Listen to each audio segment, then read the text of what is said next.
Hello, it's time for your weekly dose of Deep Drive, India's #1 automotive podcast powered by Kotak Mahindra Prime. Now, on this week's episode, we are going to be talking about the influence of China and the Chinese auto industry on the cars you and I drive. I'm Hormazd Sorabjee. Hi, I'm Ketan Thakkar. So, Ketan, I think China, obviously, it's very interesting. Not even 5 years back, I think MG had come in, let's say, a little more now. And clearly there was skepticism over Chinese models. The perception was built over the years, if you know, with the older two-wheelers as well. Everyone tried to come in. And of course, also we had the low-speed, let's say, EVs, which were really not very reliable. So I think there was a general thing of Chinese cars just cheap and forgetful. Yeah. But how it's all changed. And I think right now, every manufacturer has some element of China in their product portfolio, which I think, is very critical going forward, especially as we go towards electrification. And, in this episode, I want to touch upon everyone's plans and how actually a China spec product is turning out to be much more relevant to the Indian market than, let's say, something in Europe, which is typically over-engineered and too costly. Absolutely. And I think, the Chinese formula, the way it works is, we've seen it, space, onboard tech, great, cabin ambience, ambient lighting, a lot of features and gizmos, really not focusing on combustion powertrains, really. It's all electric or maybe hybrid going in the future. But this seems to be the way forward, and clearly I think everyone's going into this. Of course, we'll talk about the batteries again, which Right. the top OEMs are all using cells sourced from China. So really I think I would say it's not so much a Chinese badge, but the brief that is Absolutely. really the selling point. Absolutely. Or I think the center of gravity has moved towards east. Gone are the days when we talk about engineering coming out of Detroit or Germany. We've seen island of excellences or years, rather decades of excellence in Japan and Korea. The last decade has been the story of China, and it is a global manufacturing factory without a doubt. When you look at some of the capacities that they have, it's just insane, Hormazd. I think they produce about 60 to 70 million cars per annum. Absolutely. They produce, they have battery capacities in excess of 7 to 8 terawatt per hour. Majority of the lithium processing happens out of China. The semiconductor production, they are a massive base there. You talk of rare earth, 98% of heavy rare earth processing capacity in China. So I think They control the supply chain to a great extent, and why you might even have a tier 1 supplier who's not from China, but tier 2, tier 3, there will be some Chinese element or Chinese let's say angle to it. Clearly they have to source from China, and I think it's something we have to live with and accept. And I think I think really the way they can, it's just the scale. absolutely, Hormazd. Giving that cost to quality, they're just unbeatable. No, it's insane. The scale that they've reached and the price at which they can deliver some of these new age products. And you mentioned about how relevant they are from the Indian context. I think the pricing and the ability to come out with newer products in shorter span of time. Absolutely. They've completely changed the landscape when it comes to product development per se. Everyone talks of China speed now. Conventional method of developing a product in Japan or in Germany used to be 5 to 7 years. Yeah, that's they right. have completely crunched it and collapsed it to about 25 to 36 2 months. years. Yeah, that's it, 2 to 3 years. And that is exactly what India wants, isn't it, Hormazd? And that's and that's the reason why we've seen majority of global auto manufacturers who've been to China have adapted themselves to the China speed. And it's not a surprise that, even the Indian manufacturers are now looking in that direction. That's right. And I think, Ketan, I think just to understand, what is driving China's competitiveness, I think fundamentally it is competition within the home market. It's a massive. Okay, they've got a huge volume base, but you've got 100, not 10, 20, but 100 vehicle manufacturers. vehicle manufacturers fighting like cats and dogs, for the Chinese consumer. I mean, look at India. Top 6 controlling over 95% of the That's market. I mean, where's the competition really? Absolutely. So it's really cutthroat competition for the Chinese. They have to undercut each other. They're selling, the profits of a lot of companies are questionable. I think at one point the government had to step in and say you can't be selling at losses, Right. because you will all wind up. So I think clearly, it is just the intensity of the competition in China that I think is really driving product innovation and speed.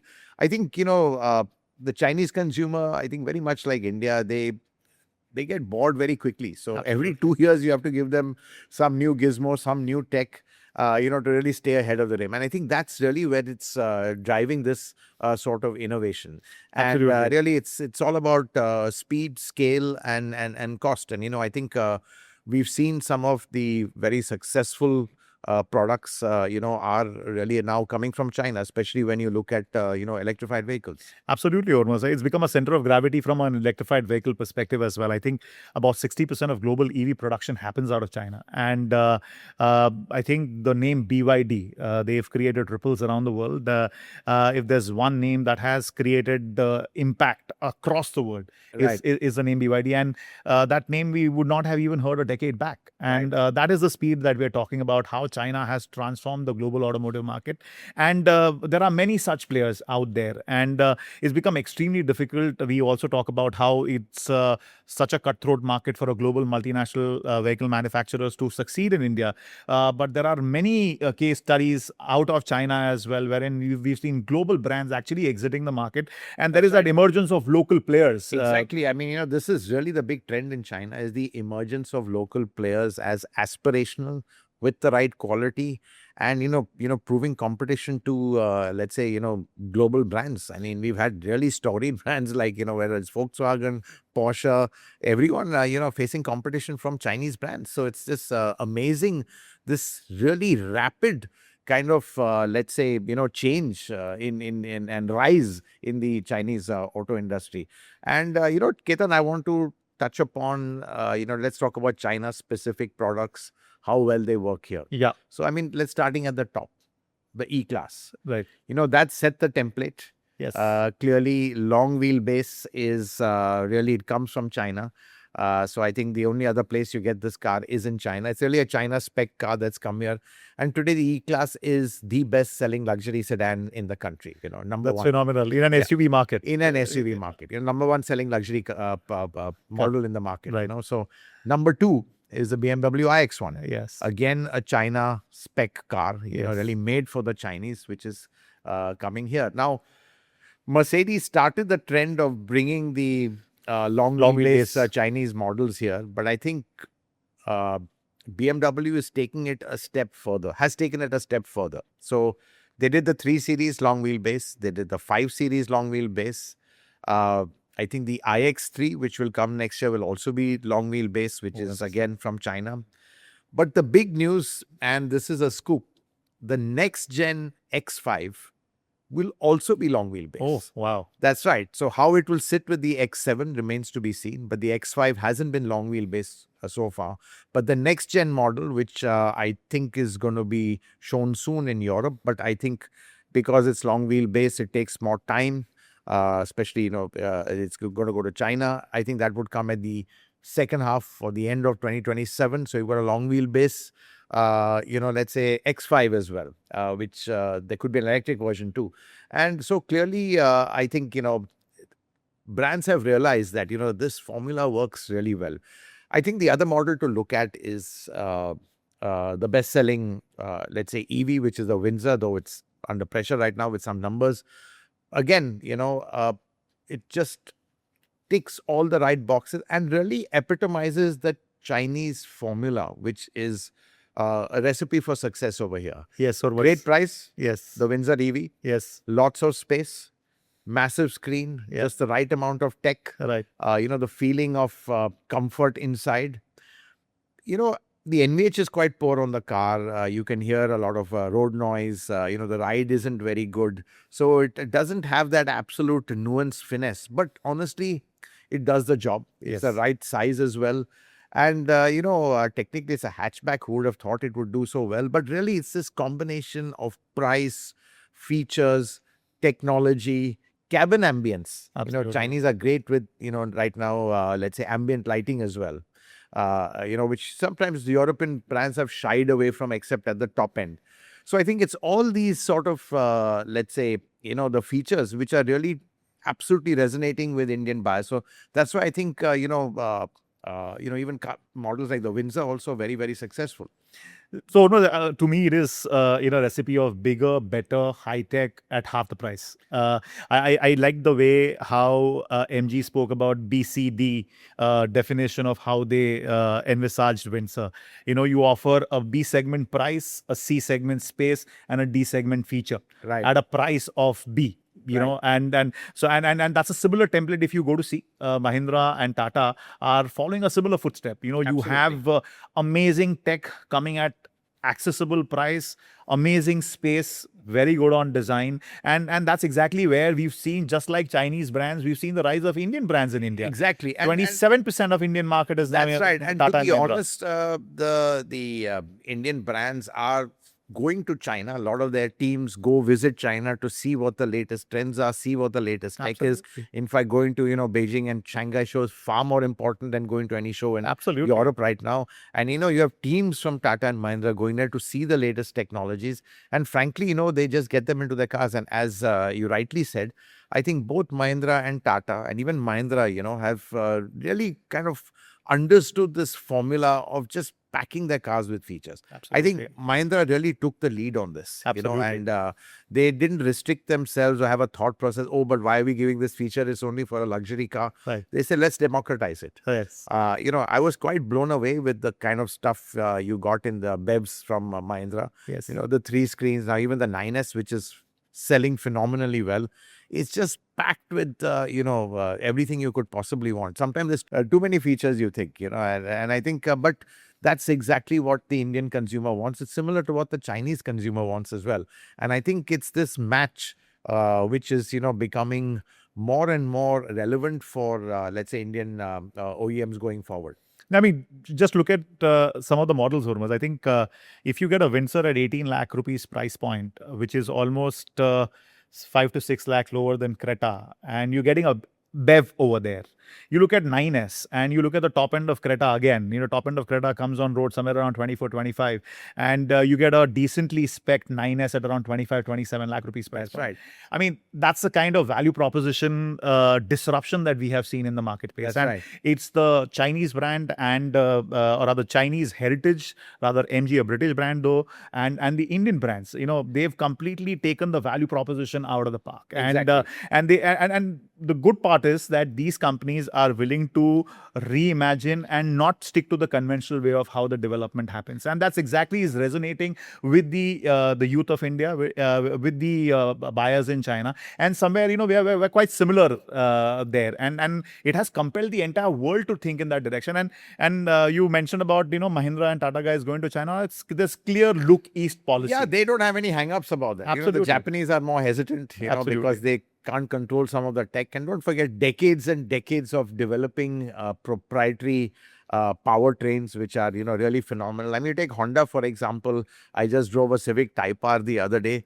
Just the best manual gearbox. Now, to develop that throw, it's an art. It's a science which you develop over decades and decades. It all becomes irrelevant when you go into electrification. So I think I can understand the angst from a lot of the Japanese players, but I think at the end of the day, even they have, for the critical components like batteries, have had to look to China, and frankly, in the end, it makes better business sense. So I think that's what matters, because that's good for the consumers and finally good for the company as well. That's the biggest scale, like I was mentioning earlier, Hormazd. If there's one part of the world that can produce at significantly lower prices, why reinvent when something is already out there in the marketplace? And talking about the importance of China and how the Japanese CEOs themselves, we've heard the global CEO of Toyota, we've heard the global CEO of Honda talking about how it's about time that the Japanese vehicle manufacturers actually wake up to the reality of China. And I'm glad to see that the Indian brands were quick of their foot, and they've already adopted a lot of their systems and processes. They've already adopted their product development speed, which is in sync with China. Right. And it's amazing to see. We saw 700 from Mahindra coming in 2021, and we saw the new generation in 25-26, which is like 4 years. And we look at the product pipeline of the future. That's the kind of speed that we're going to see in the Indian market. talking about product pipeline of the future, I think, Ketan, that's what I want to touch upon. Let's go through the companies. I think a lot of them going the China route. I think the obvious one is JSW Auto. Yes, It's a full China plane. absolutely. And I think clearly three models which we've spoken about, the Jetour T2, they'll all be renamed. Yes, We've got the i23, the V-Car, yes. and the Jayco J5.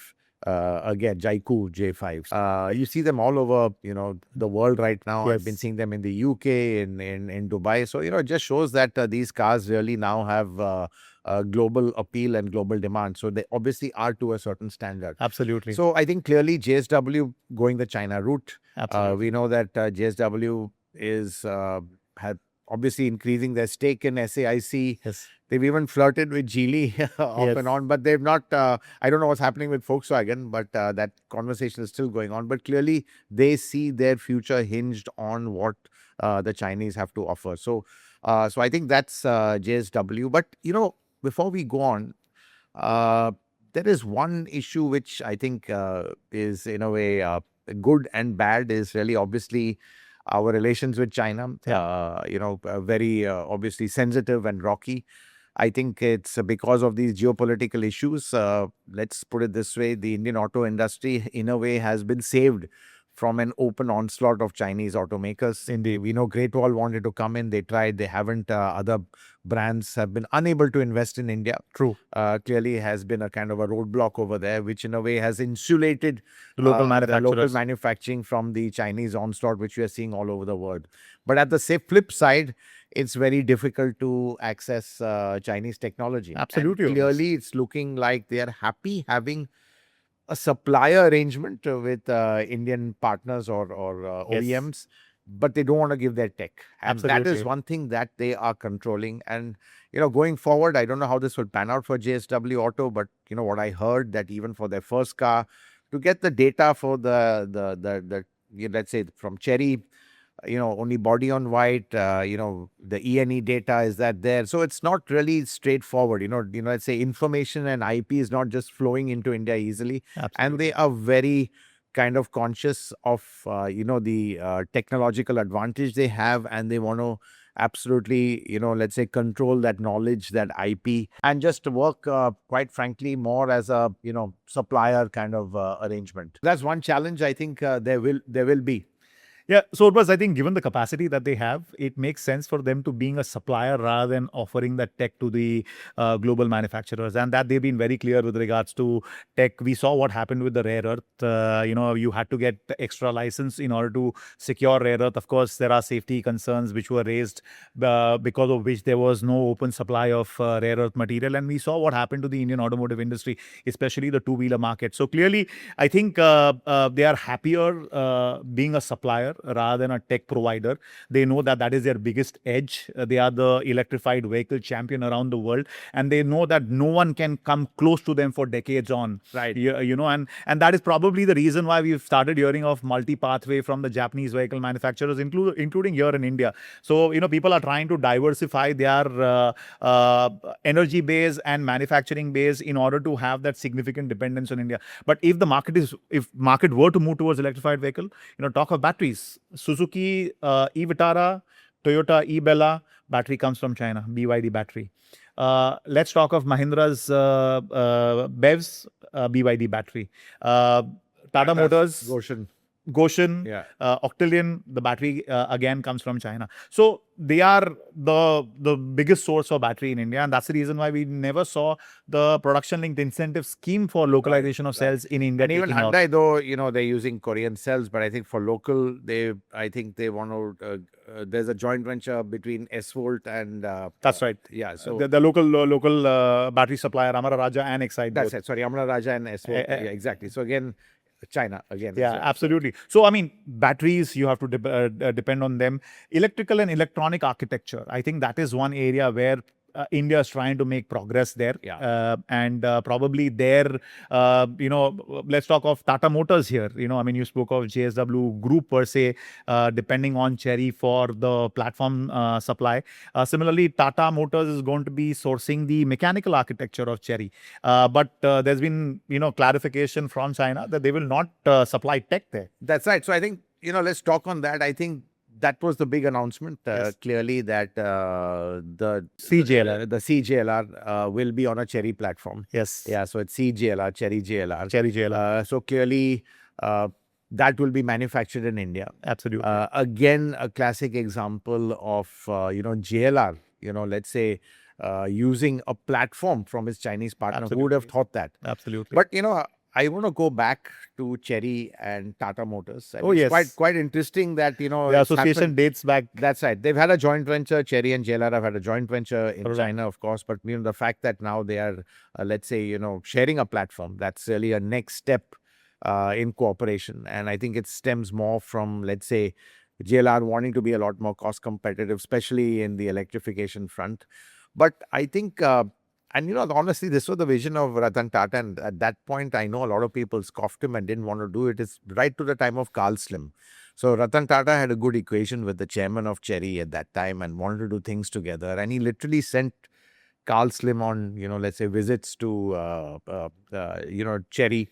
Nothing really came out of it. Yes. I think, Mr. Tata might have pushed, but beyond a point, if, below the line, there's no interest, it doesn't happen. That's right. And then second time, I think there was a big visit. I think a whole team from Tata Motors had gone to literally look at cross badging a Tigo 4 or 5. I'm forgetting which model it was, to fill that Creta gap. You don't forget that gap, between the Nexon and the Safari and the Harrier Safari, that massive gap which Blackbird was the code. It was a big void from Autocar. It was a big void in the Tata Motors product portfolio, which has just been now filled by the Sierra in that sense.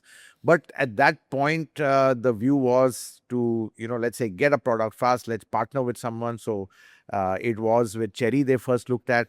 I remember that fell through because I think the next gen platform which Chery were offering couldn't meet a 5-star crash rating. So there's some issue over there. Yeah, exactly. It met a C NCAP, but it was going to be an issue over here. Then, of course, Geely, big kind of, let's say, association with Geely they were looking at. Again, teams went to Geely to look at what would happen.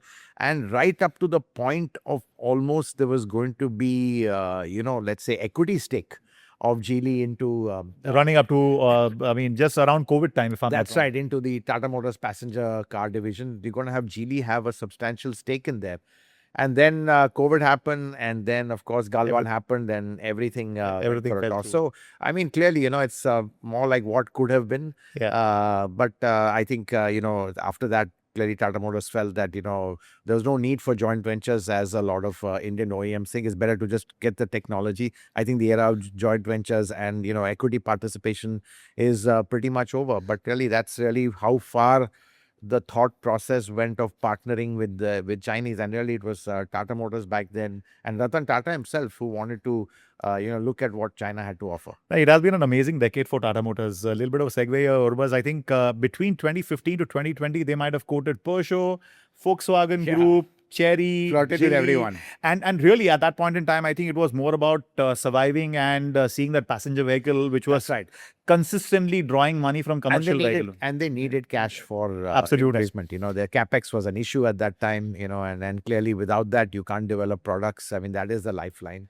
So I think, but obviously that's... and life changed. I mean, I would like to call it under Chandra and Chandra, as to how the life has transformed post-COVID. Under Natarajan Chandrasekharan, the company has stood on its own feet. Now it's actually... it's a close race for number 2 between Tata and Mahindra. That's right. But clearly, all along, what one saw from Tata Motors was that, we are open to partnership. And like you mentioned, it need not be an equity partnership. If one can rely on an external stakeholder who could offer you that technology. And, with this CJLR architecture as well, the plan was to bring in an Avinya vehicle on an EMA architecture, which was a much expensive JLR architecture with ENE for evolved market. It would not have made sense to the Indian market. Honestly, if you go back to Avinya, the way it worked, Ketan, I think they've lost a lot of time. Yeah. Originally started with their own architecture, which from what I hear was being developed by Magna. Interesting. So the supply they were going to be developing. Then what I heard, then we know that it went to JLR. JLR.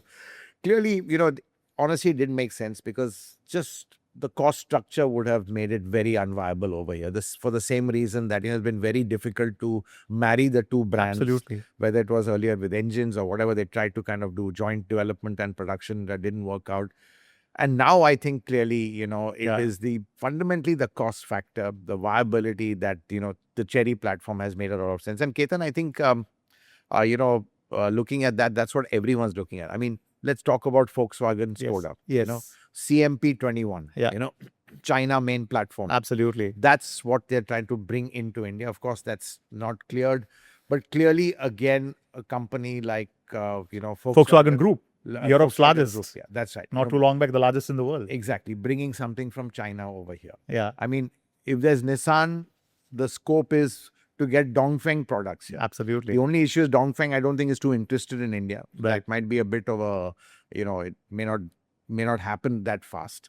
But clearly, again, it is what the Dongfeng Association has, and those products which have relevance in India. Absolutely. I mean, you can get the Nissan Patrol and stuff like that, all as Halo model, but super expensive. Right. But you want to make at scale, you want to get something in mass volume.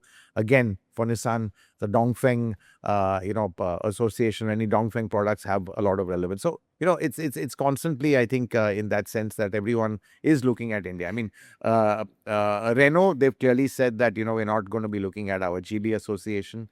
Stellantis, I don't know what's happened with Leap, but I think, getting some of those Leap products in here could actually be a lifesaver for Stellantis. Right now they're going on the, let's say, taking the Sierra platform to develop the next-gen Compass. That could be one model, or let's say, a family of models. But I think they all need EVs to meet CAFE targets. And I think Stellantis has Leap over there. It just made so much sense to bring them here. There was a plan. I don't know what's happened about it, and it seems to be put on hold. I think so. I think there's no clarity given the midterm plan that was announced. It doesn't, we've been hearing about Leap Motor coming, not coming, but it appears that as of now, it is in cold storage. They are keenly waiting and watching as to what happens between both these nations. Even in the global plan, we did not see India being featured in the Leap Motors future plan. So probably in the cold storage, they're waiting for things to evolve for better in order to see more products coming in. Hormazd, talking about battery, even, Honda Cars India, they have announced their plans for electrification. Again, battery comes from CATL.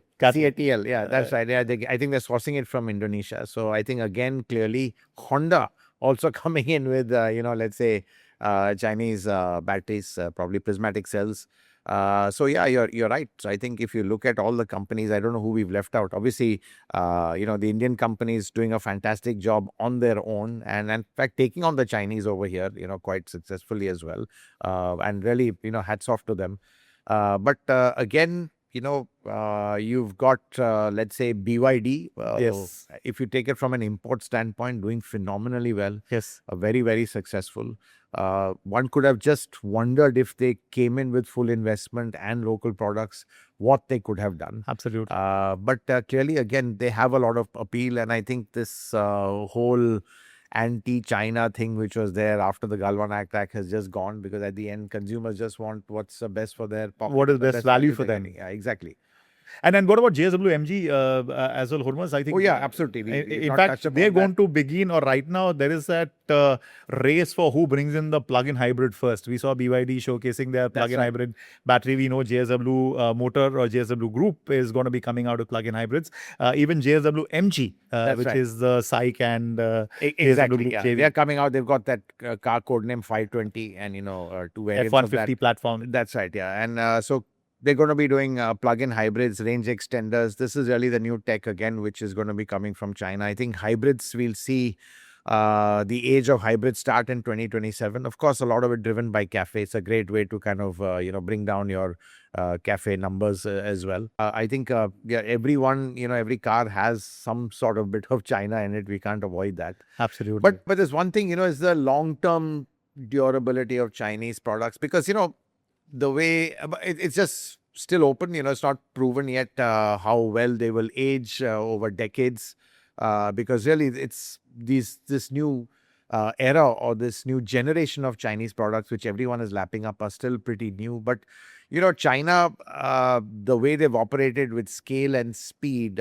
they've not had those multi-decades of testing and validation that Japanese companies have built their reputation on. Absolutely. Which It is a game of last decade and a half. That's right. Yeah. And honestly, a lot of, as I said, a lot of Chinese products by design also are built for an age of consumer which just wants to use them for 5 years and then possibly move on. Yeah, absolutely. And they're not over-engineered. Which is what it resonates with the today's buying pattern as well. The replacement cycles are, and hence there is value there. And they come at such a significantly attractive price that people are willing to use it for 3-4 years and they're willing to. And that's the reason we've seen a short buyback, as a factor that we saw from JSW. That's right. And I'll be honest, looking at a slightly older Windsor, they starting to show a bit of age, in the insides as well. So really overall perceived quality, fantastic.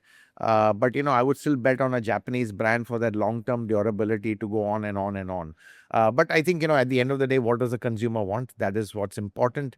And I think clearly what the consumer wants is what, let's say the China brief is. Yes. And just to wrap that up, number one is phenomenal price. Yes. Great value.